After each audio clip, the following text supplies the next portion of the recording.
veel vana, lasse minna nüüd, krokikruusi kätte konksu otsa õli. Te olete uuesti laeva pardal nüüd ja lavastamas, laulmas, tantsimas. Mis teete? Me siin väikeste lõõtspillide ühing, vanad mehed, nagu me oleme, tähistame siis see aasta oma ansambli 25. sünnipäeva ja selle puhul me otsustasime olla popid ja noortepärased ning filmida muusikavideo Kaisa Moori pardal.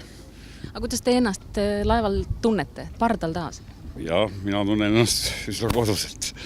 Ja see oli esimene Eesti laev, mis näiteks, mille peale me astusime, kui me olime Nordeaga tagasiteel ümber maailma reisid, siis see laev Kaisa Moor, siis see oli Gotlandi juures. Me pidasime juba mingi 30 miili eemal, varem saime juba raadiosideme. Ja siis hakkasime nägema teda selle aisi peal, eks ole, selle nii-öelda identifitseerimissüsteem, kus on punktid näha laevad. Ja siis kutsusime ja kuule, kas sa oled sina? Ja, mina, kus sa oled? Saame kokku. See läks juba pimedaks seal.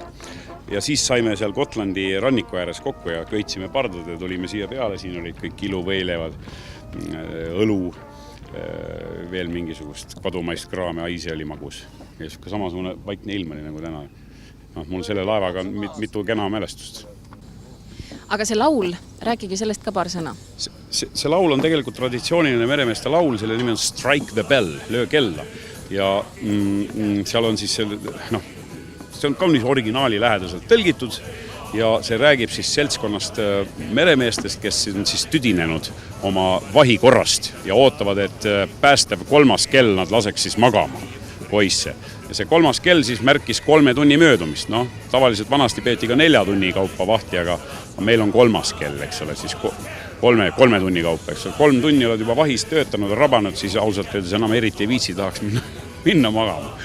No te 3 tunniga päris hakkama ei saanud, läheb 6 veel. Läheb 6 veel, jah.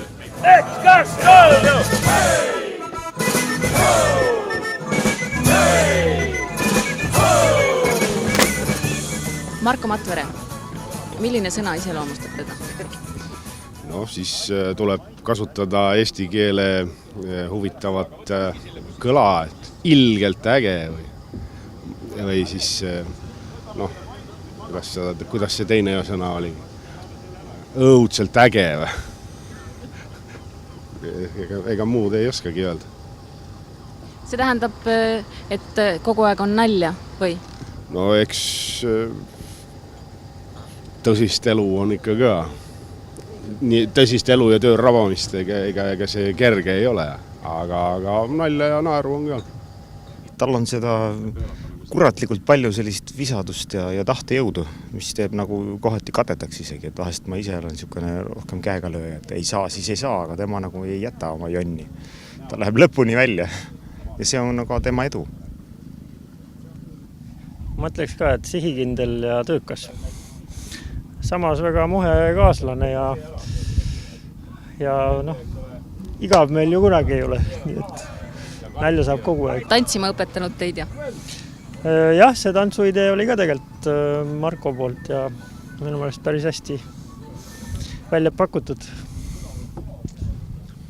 Ei no vana ahv, mis muud? Helistab kella ja te kõik jooksete? Just. Markot iseloomustav sõna võib-olla eestlane. Sest eestlane murab kõvasti tööd, on progressi usku,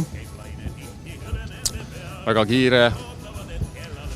Ma vahel mõtlen, et ma olen vist mingi taim võrreldes temaga, temale tempode ja kapatsiteetidega. Konksu otsa õli rüüd, vaata viivad klaasid, ammu töri pool on peal ning me ootame, et kella lööb meid poisse laseks